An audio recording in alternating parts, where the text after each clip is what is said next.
Chaîne na bino internet ye na YouTube bo koto na Facebook boluki boko joyer ba mignon so ya mama mo seka na Facebook to kende to s'abonner na Ambrada aussi TV to s'abonner kuna mama mo seka vandisi na matiti ya mobesu kuna balobi ba cinéaste na bino ba humoriste na bino boko kuta bango kuna kende kaka o s'abonner boko zala jamais déçu awa ba documentaire ba film, ba théâtre, pena bagage, boebi maman mo seka na bino vandisa matiti ya mobesu awa.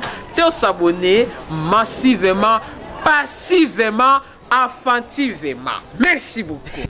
Grande joie de notre part, mesdames et messieurs, nous sommes chez vous. Vous allez nous suivre partout où il vous sera très favorable en déplacement, mesdames et messieurs.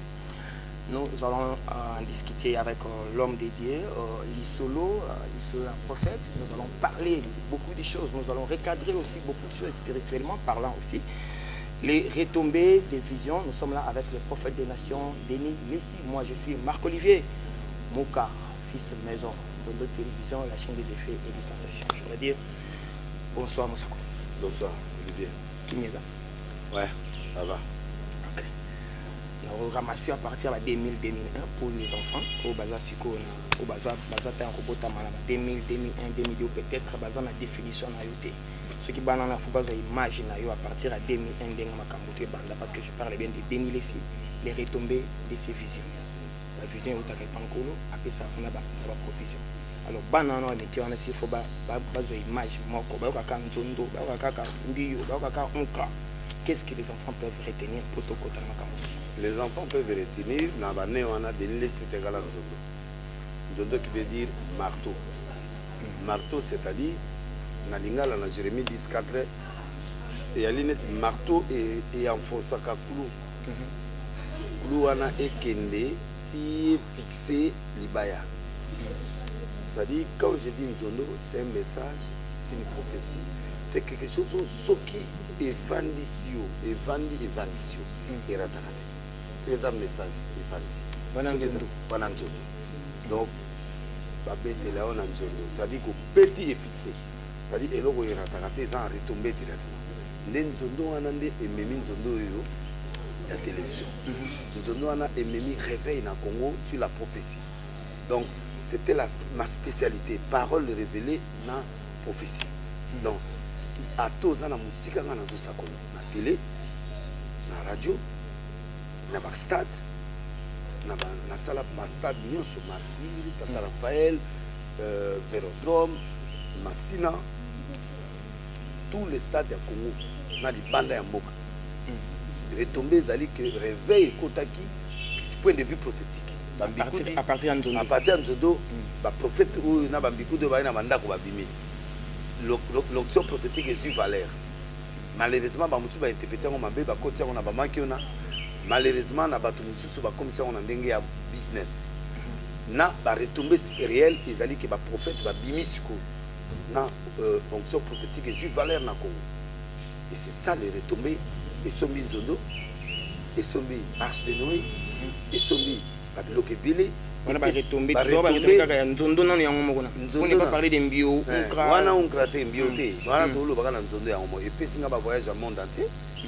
Et puis singa une autorité na niveau gouvernement. Parce que ba comme si ba comment ko yokanga. Et puis singa nous na ba Braza. Et puis singa une autorité na monde entier. Na comment qui invité na monde entier. Et la prophétie a pris de la valeur dans le Congo. Bien que négativement, il y a toujours du faux. Oyo bazu na cadre faux. Et qui ngana za créateur na bango, bato ba faux. Donc c'est ce qui n'est pas vrai. Les enfants doivent retenir que nzondo nde bakoka nzondo wana eza socle ya makambo eza pilier ya évangile na évangile nanga c'est nzondo nzondo te eza na yango eza lingala lingala nzondo ya na lingala yana kisaka tete Jérémie 10:4 eza na kisaka tete la kisaka tete nzondo elingisi yokaka mais nzondo vraiment proprement dit nde na zela mo uti na Jérémie 10:4 na Bible ya lingala balobi nzondo marteau. Parce que Mbio, je crois, il y a une idée sur Mbio, ça te vient en tête? Mbio, ça dit Dieu ne prend jamais un coupable innocent, mais un innocent coupable. Ça dit Moutousso, ça y m'a bien, nous avons opinion. Ce qui est dans la justice, nous avons ça. Mbio, ce qui est bimisi, ce qui est babilo qui belé, babilo qui belé, ça dit que bimisi c'est na Mbio, nous avons la qui s'abattuque, pas comme à Syrie. Parce que je me rappelle bien, vous avez affaire tout. Denis Express Jésus. Denis avec les bâtons de Moïse, avec les bateaux de tel, les manteaux d'Élie. De Yangwana, de Sony Gafuta, il est un transfert. C'est la génération. Et balana qui n'a Kofi chante. Kofi chante, taboulé, Kofi chante Lombo, Kofi chante. C'est aujourd'hui on est avec l'interprétation. Parce que Kofi a allé sa idole naï. Ba idole naï, ba taboulé, ba toala nyoso, azo komisa ba. Et ça y a bien. Il y a au moins Kofi azo komisa idole naï à musique, bato ba marka ya yembela ba. Ngabe na bon ngabe na idole nanga.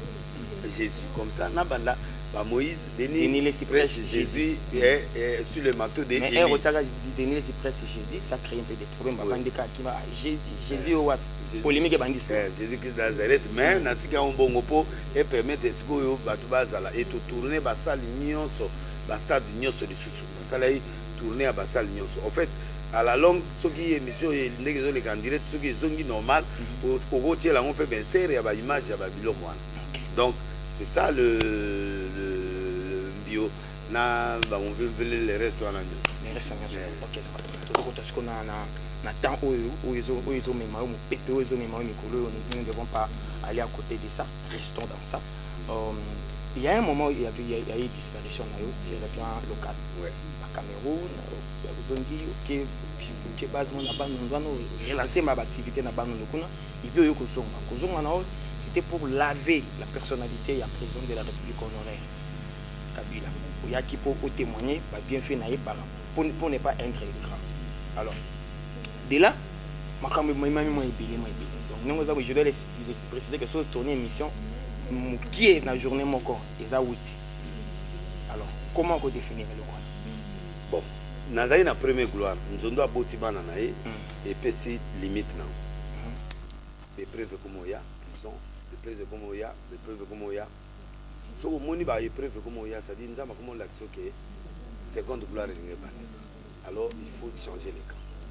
Tant on a moni dans cette repli stratégique. Na tiki sikoyo makelele. Pour ça les lots sentir réponse.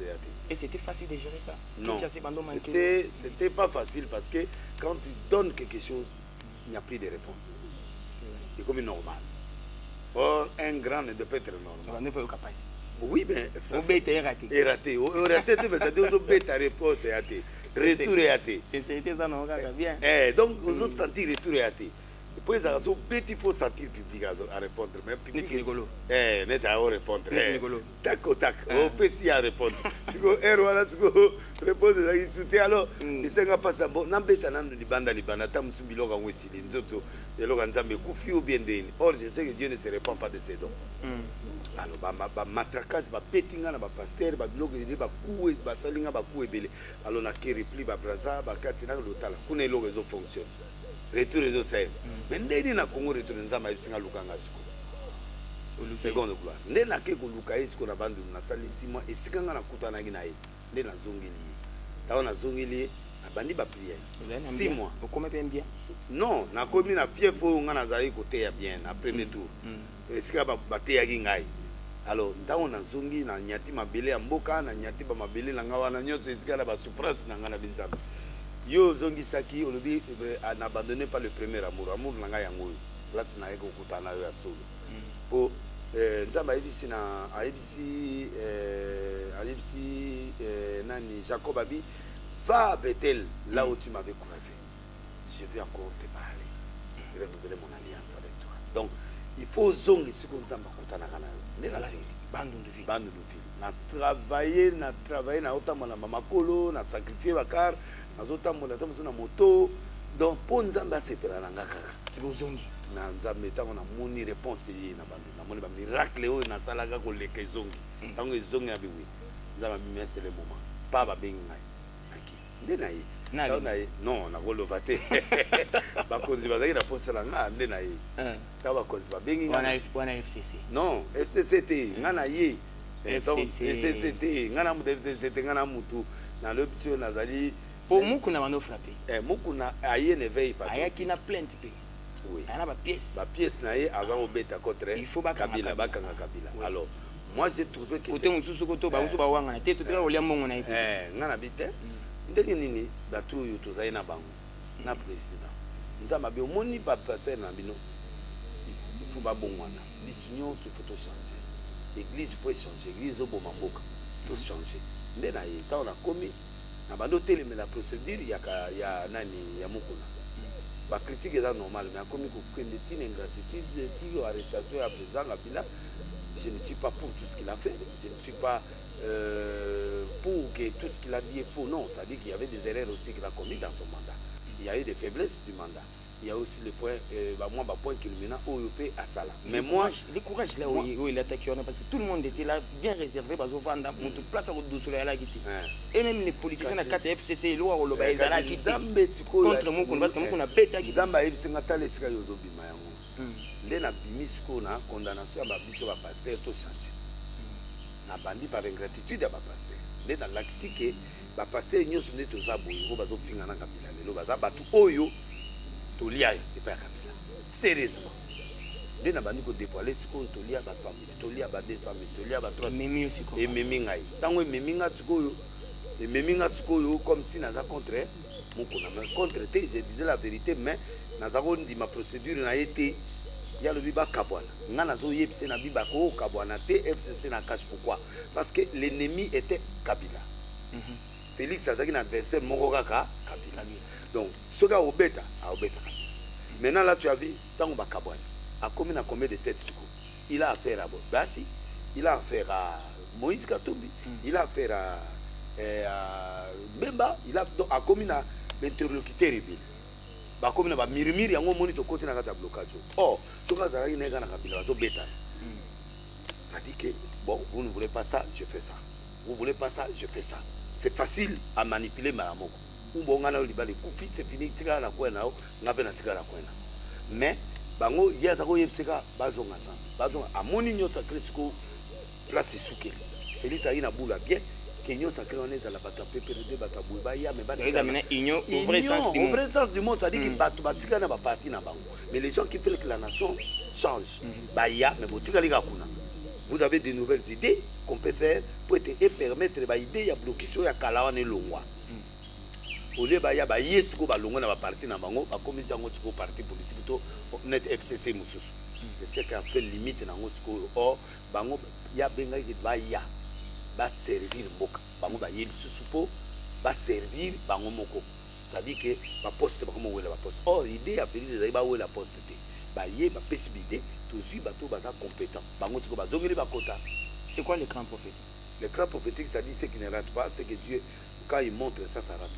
C'est que Zabi son pas ce que ça veut dire union sacrée suspense gouvernement ezaboyi toyeba te position na et ma biso na écran prophétique. L'écran prophétique définition prophétique. Définition prophétique ce que ezali que blocage est salemi parce que ça colle que l'écran prophétique mususuke il y aura perturbation na mboka et puis il y a zone de turbulence. Ce que tu dois na kata zone de turbulence. Na kata zone de turbulence, il y a deux choses. Un, le commandant et la population et ceux qui le transportent. Qui est le commandant? C'est Félix Tshisekedi. Qui est celui qui accompagne? C'est le peuple au travers la structure politique. La structure politique. Alors, les gens ont mal compris la vision de Félix. Maintenant, il y a des choses. Ceux qui va gouvernement pini, bah mécontent on a pas créer obstacle na Félix ba côté opposition. Alors maintenant, comme Asian Ndima qui va côté, ce que motema nezo permettre que bato alande ba commencer à demander à quota entre le marteau et l'encre. Et de l'autre côté, il a le parti DPS, qui est le parti au pouvoir, qui veut aussi s'accaparer. Or, Nana Epsa Félix, Nabi, tu as des choix. Oui, c'est qui? Oui. La consultation. Non, la consultation, c'est à Ouaka, sur l'écran. La consultation, c'est la Lobaïna. Nabisa qui est pour. Il y a ce que tu dois faire. Et ça dit que, la minute, il faut mettre à la table.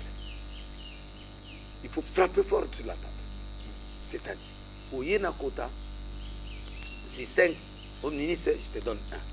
Où il y en a 10, on a payé 2. Où il y en a 15, on a payé 3, par exemple.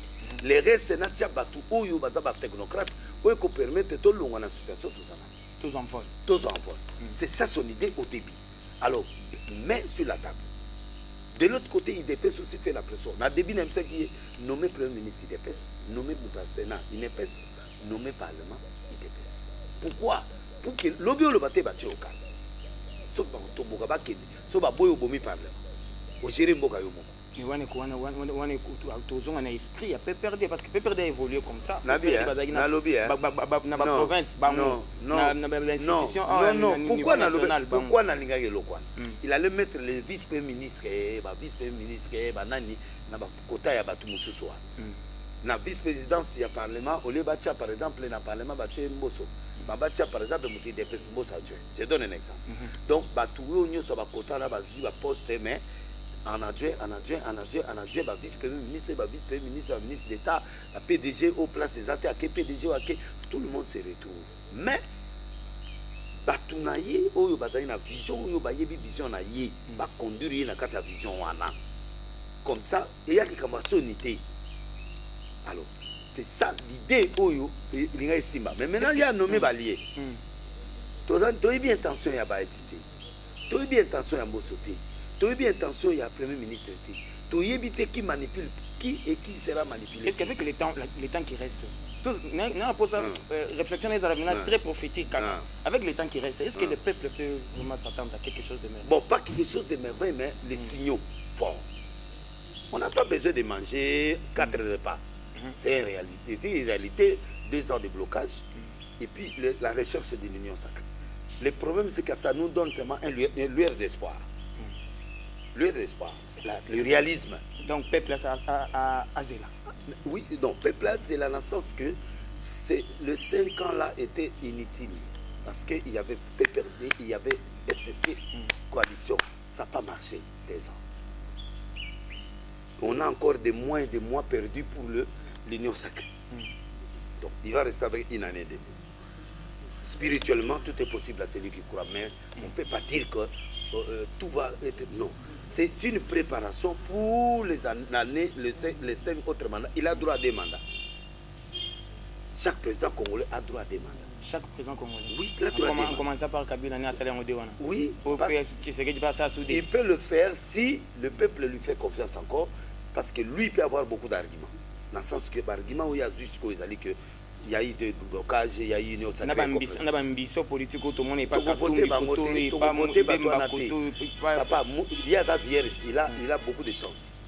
Parce que les autres l'ont déjà travaillé. Bati a travaillé plusieurs fois ministre.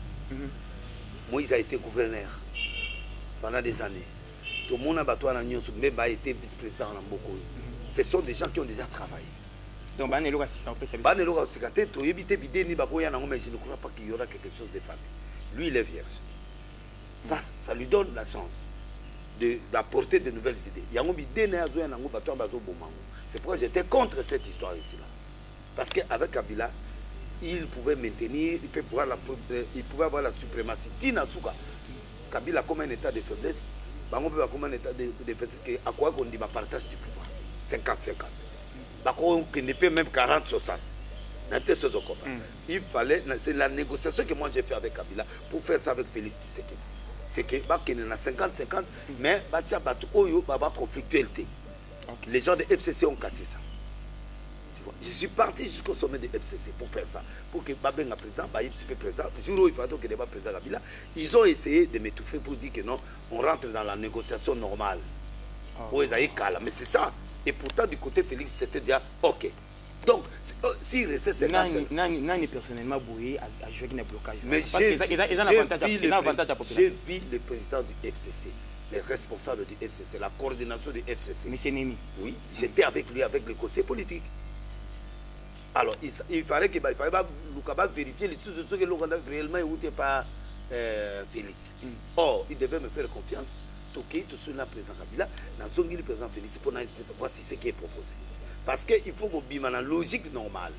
Parce que Bango Bata FCC Balingaka, réunion en essai, ma couloir na Bango ne basolo là. Or la température n'était plus bonne. Mais non, les papas qui tengaient ne voulaient baser au linga sous la négociation. La situation pour conclure na étape la situation il faut maintenant regarder Kabila comme ça là. Il est notre président honoraire de la République. Ouais. S'il faut Talaïsko en tant qu'un homme de Dieu, leader d'opinion. Ouais. Par rapport à tout ce qui s'est dit, tout ce qui fait aussi comme mouvement, par rapport à que tu as base n'est pas on a tout kamake n'est place il pas allé insécurité. S'il faut passer un message en tant que moto na nzambe. Bon, il a se retiré à Tiki Sikoyo, Union Sacrée Sa Moussala. Avant Nanye, Azala Leka, Atika Union Sacrée Bounana, Basala Moussala. A se retiré. Jusqu'à 2023, je crois. Bon, place à Zofanta. Bon, la politique est compliquée.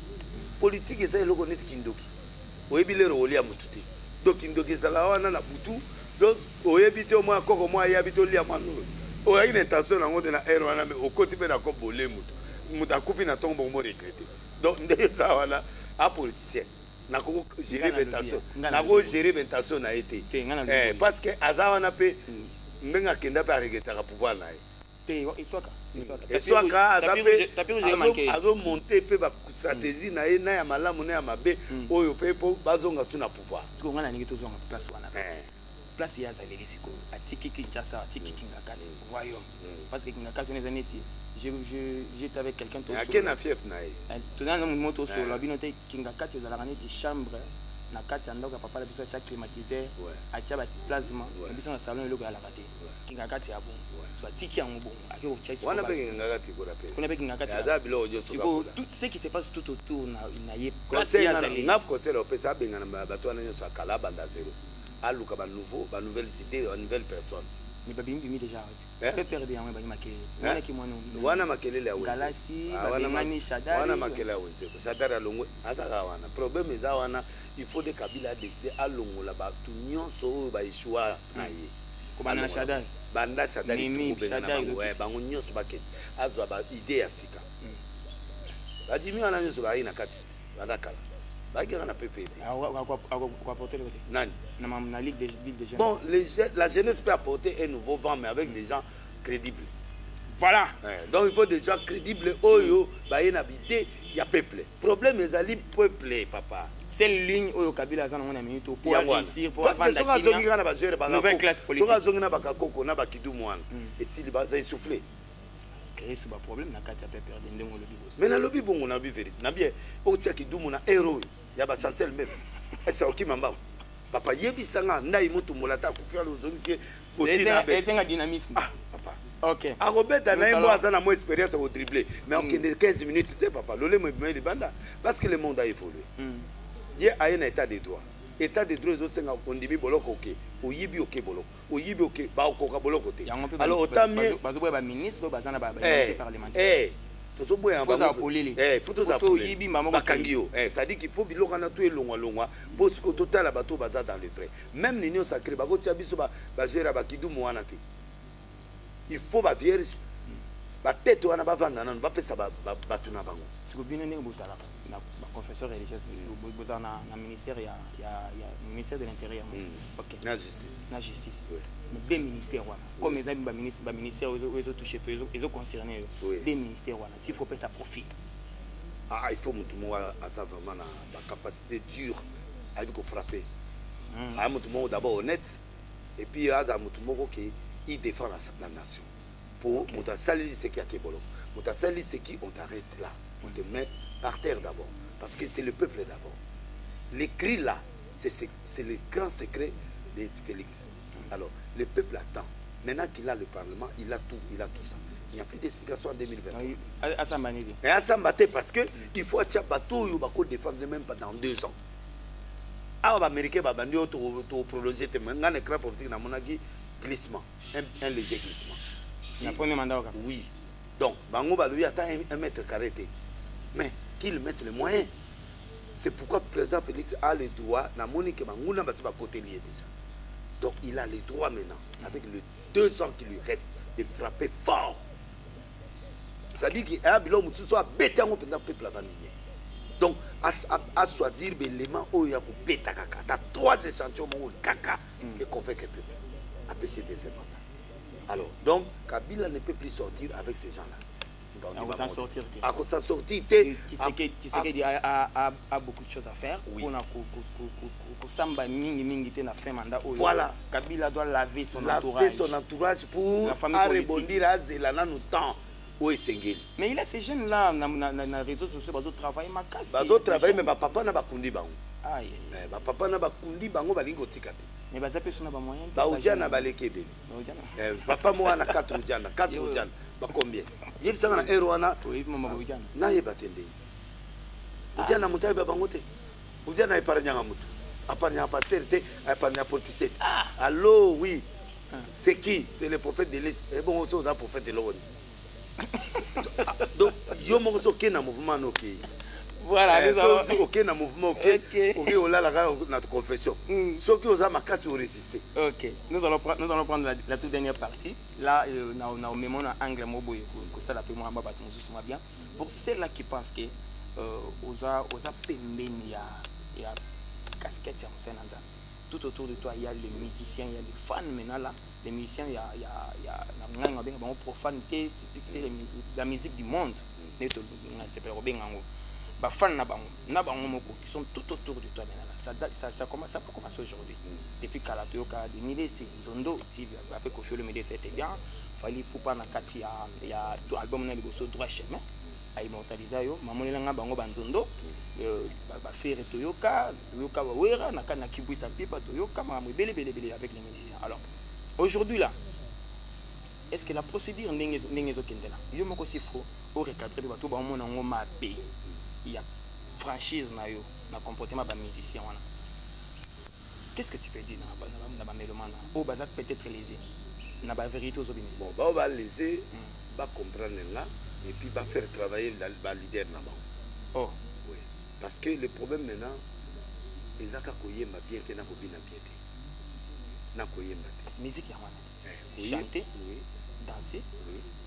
Et puis, mais il faut pas travailler la stratégie, pas travailler sur l'aura des hommes. Aura. Ok. Donc aura est l'homme. C'est-à-dire il faut créer créer pour permettre aux larges diffusions. Il y a monde. Alors il faut. Ça dérange. Hein? Quand ça va toucher quelque part, c'est là où ça dérange. Oui, ça dérange dans le sens. Il y a 2 musiques maintenant. Il y a la musique du world, la musique il y a biso congolais. Rumba. La rumba passe. Tu peux passer meilleur musicien, tu peux payer meilleur. Mais le problème, au Lingi au Côte d'Ivoire, au Lingi au Cameroun, au Lingi aux États-Unis, au Lingi au Beta en Russie. Mais là, ça devient une autre dimension. Et Lingi sur 10 qui a 20 minutes. C'est toujours la même musique. C'est la même musique. musique. C'est-à-dire qu'il faut réduire un temps. Et puis, moi, français, moi, anglais. Pour permettre bateau libana basani bayoka lolangolo fita lolangolo fita après na suka lolangolo fita te et puis na Congo esima mais kuna libana esima souti. Alors il faut mélanger à style on va une austère et biloko na zo betana biloko net ba fali ba zo betana biloko peut net faire beta y opéra wana des fois ça passe. Donc il faut que musique comme à deux côtés. Quand tu fais au niveau ça album moko likamote sangisa biso bato rumba ya Congo sangisa pe niveau ya moi biloko ya bimiki o bato akuna pe bako se retrouve ba geno ba geno ba ora ba geno ba bimile lo ba o yoki ndenge yo sa émission. Qu'est-ce que les jeunes de peuvent connaître les stade on a ça en 2000 ba bien ngote wana ba auto botama ba auto botama bana wana o bazo bazana ba téléphone ba komi na mbongo oyo ba obeta ba chèque pe ba komi na mbongo mikolo eza bana wana ba botama na ba 2000. bano batiaka pantalon awa kaleso libana Bangwana bango nde bana masolo ba warrior. bango wana Eza bani ba warrior to ba warrior. Ba warrior. Warrior. Bango sikoyo na ba jeune wana nyoso lelo bazo supporter ba. Aussi peu côté na bango ba fara. Mais ba yaki na matanga na ba banderole na bango. Ba poto pe ba sepi. Ba benganga. Sikoyo batu wana. Donc ba soutenir na matanga. Oui. Ba soutenir ngati. Ba golo ba mona ni ba été. Ba golo na éviter so ba na kanda so ndeni. So na pe faire conseil ba lingi koyoka ngati. Ka ko finga. Kasi profiter kasi c'est ba golo. Mais ba golo bozo finga ngana. Ba pe mo le mo bien na le pe pour na faire parce que faire na maman na ye ngana yebi na arche. Maman a fait mon dimi. Moi na arche. Et Ferré c'est un grand musicien incontournable. Un chanteur avec une voix limpide. OK. Ils dansent bien, ils chantent bien, ils font de bonnes chansons, mais de belles chansons. Mais le problème de Ferré, c'est les gens qui le conseillent. Au moins, les warriors, on a cela comparé. Les warriors n'insultent pas. Bango, pour moi, bango neti, moutuna bango a disque bimi. Il faut basoma. Batambouissi, titi, bamati. Les warriors, ils élèvent leur leader. Ils ne passent pas le temps aux injures. Ce que vous finissez leader va défendre Kaka. Mais pas finir. Mais maintenant, ce Ferré, il a toutes les qualités.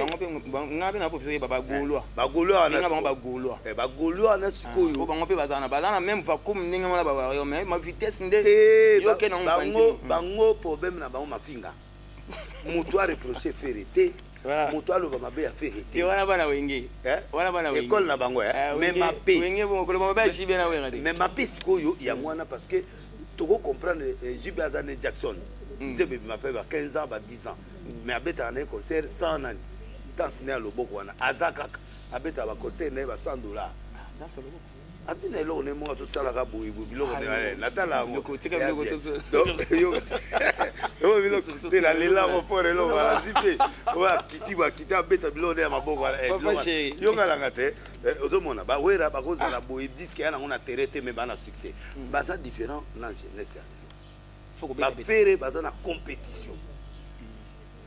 Na ba fali bana ba compétition na ba wata bana ba compétition. Mais les Gaulois, bref, les Gaulois doivent amener leur chef à devenir un grand leader jamais vu. Okay. Comment? En les soutenant financièrement, en les soutenant par de bonnes idées, en évitant les injures. Okay. Quand quelqu'un insulte Ferré et ils ne répondent pas comme ça, ils répondent par les actes. Moussala. Il ne répond pas au travail. Finga Ferré wana ba fani ba nini ba homosexuel ba ni Ferré ne répond pas. Nani Fali ne répond pas. Il répond pas à la musique. Tokos 1, Tokos 2. Maintenant à côté studio. Na yebe ba album nyos. Na mi ange mi démon. Na ange mi démon c'est avec Eric Watana. Oui 007. James Bond. Appelé comment? 007. James Bond. Ça dit que atabo betier. Azane Fali pela na yo telingati. Fali comment na disque d'or azate ye pour me nega serré ozo pas sikoyo solo lini na héritier je veux savoir nandeni kombo ni uti wapi non na sepeli na ye po aza combattant oyo penda kazo banga ba moto ya mutu moko te oza no songolo pagaleta li ata sala ki akoken comment na wera na tu c'est bien c'est génial mais c'est génial tu dois être en relation avec ton père sikoyo net va faire batunaye bakoki komema faire te azala en conflit na papa na jamais parce que quand tu négliges un père tu es bloqué à tous en dingue no okende de musique mais le secteur peut pas pasteur mais yango na ye mais yango na ba voici l'homme na ba mais yango eloko na zo sala siko ba lingi bongo te so na lobby boya de lilesi aventurier faux prophète bon ngapenze te betela kaki na kipande biloko wana te mais ba retomber pe ya na motono Rafina mutunayo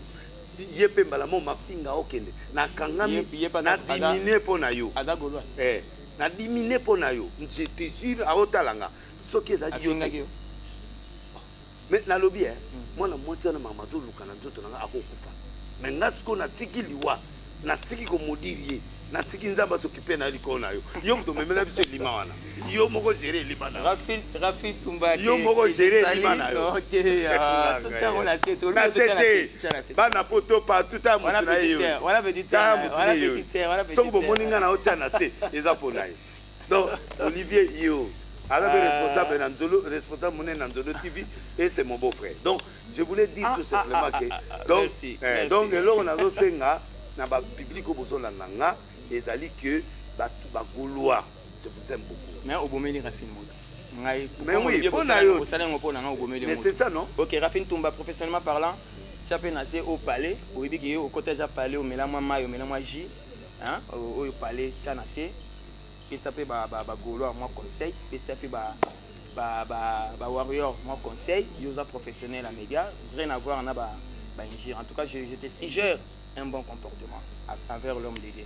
Voilà comme on le va dire pour nango tchaki na c'est merci donc yango mona zoloba ba gaulois c'est bien de soutenir le leader elle mon kotombokeza mabete mais botala que moto azo pesa conseil à bien on va le soutenir.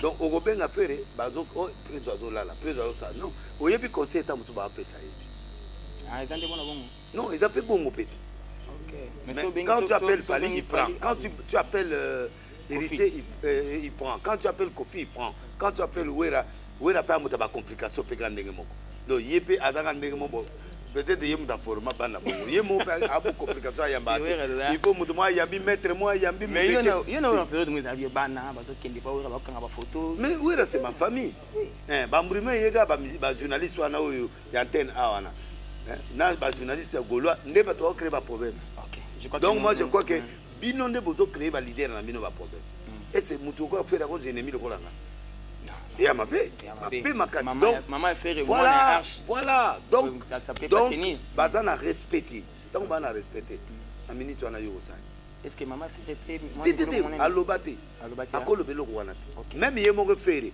aloba mabe na ngate bo ya za ba système ya politique wana mutu kende loba mais ye moko boy face à face net wera loba il y a idéologie wenge idéologie mais ça ma paix c'est que aussi ça idéologie on a ma paix pour ça tant habité Sili je viens Sintimbi Gaga Mobutu tout le monde est là Frickson KBA qui nous assiste bien je veux bien qu'on termine avec moi réflexion Moussou Mouti pour quelques secondes où tu es aux amatanga hein frappe Moussou Betfixer Betty collègue non je suis lésé Moussou Balinga Koutoubaye attends moi ma coulisse après base à 40 jours et coquité donc on a 40 jours et coca bon on va ça va déclarer songolo ayate et moi par rapport à la relation na bango soit nga moi pas si mena moni Francis Lola ya komona nga lobby habité frappe les makasi ngo na kiti ofungoli ba porte palais boya matanga ezaka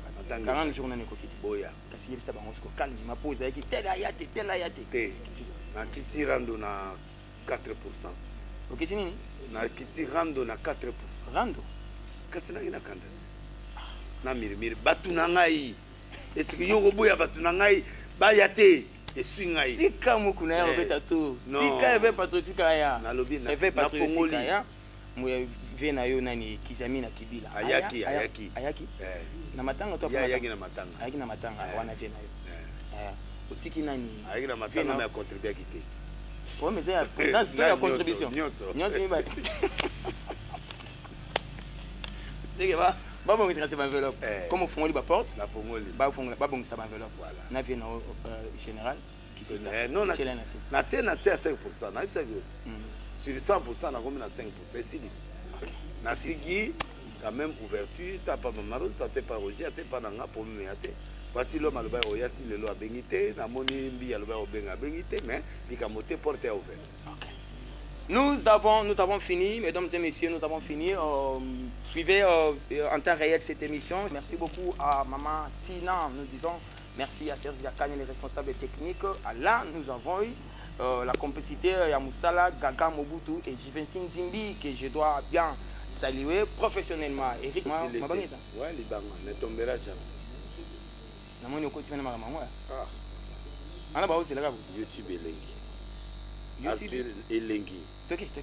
Arthur Ndemene Motema Mama Lise Fortune Menge.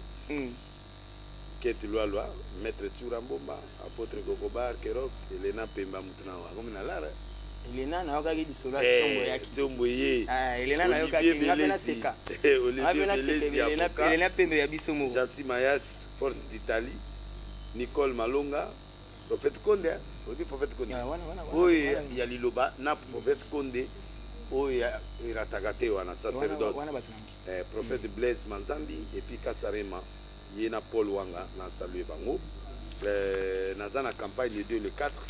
Les 2 le 4, oui. Les 2 le 4 na avenue Sanda 5 quartier Mikonga D na Sélé Campem Château d'eau. Donc vous allez wana banda vendredi dimanche. Na salué Djonga, restaurant Djonga.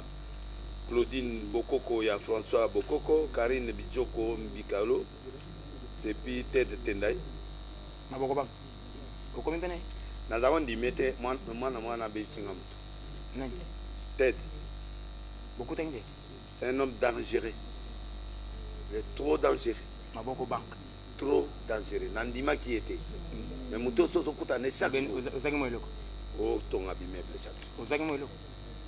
Nandimite. Na continuer vie. Merci beaucoup, merci beaucoup. Ça fini. Merci. Oui. Et puis, nous allons faire na conférence mon tongo avant samedi na Kinkole samedi le 3 avril samedi on a na conférence et pas à Pénéo na tongo le 3 na avant midi et puis na pourquoi na qui na et pas l'autre. Voilà, pour les amis qui vont nous suivre ici à Kinshasa, retrouver Denis Lessi en conférence des pasteurs, c'est samedi 3 avril 2021 à Kinkole avec l'évêque président Denis Lessi. Nous sommes là avec l'église des réveils réformés au Congo. Il est là comme évêque président. Nous serons là avec Nzondo TV pour couvrir bien sûr. Tout les 3 Oyo avec le pasteur Pénéo, le pasteur Pénéo derrière la maison communale d'Ancélé. Et l'autre programme aussi a insisté, vendredi 2 avril au dimanche 4 avril. 15h à 19h, Bola Mouyankolo et Futaka, Église Mission Internationale pour la délivrance en Jésus-Christ, chez le prophète Léonce Nzikianda Lasso. Alors là, c'est sur l'avenue Sanda numéro 5, quartier Mikonga 2, commune de l'Ancélé, arrêt Camp Pem, référence Château d'eau. Mesdames et messieurs, ça n'est fini. Restez branchés, restez aussi connectés. Abonnez-vous sur tous vos suggestions. Bongo to bete la yema boko e papa to bakisi pe mololo wana nani chaîne na bino internet ye na YouTube bokoto na Facebook boluki boko joyer ba mignon so ya mama moseka na Facebook to kende to s'abonner na Ambrada aussi TV to s'abonner kuna mama moseka vandisi na matiti ya mobesu kuna balobi ba cinéaste na bino ba humoriste na bino boko kuta bango kuna kende kaka o s'abonner bokozala jamais déçu awa ba documentaire ba film, ba théâtre, pena bagage, boebi maman moseka na bino vandisa matiti ya mobesu awa. Te s'abonner massivement, passivement, affectivement. Merci beaucoup.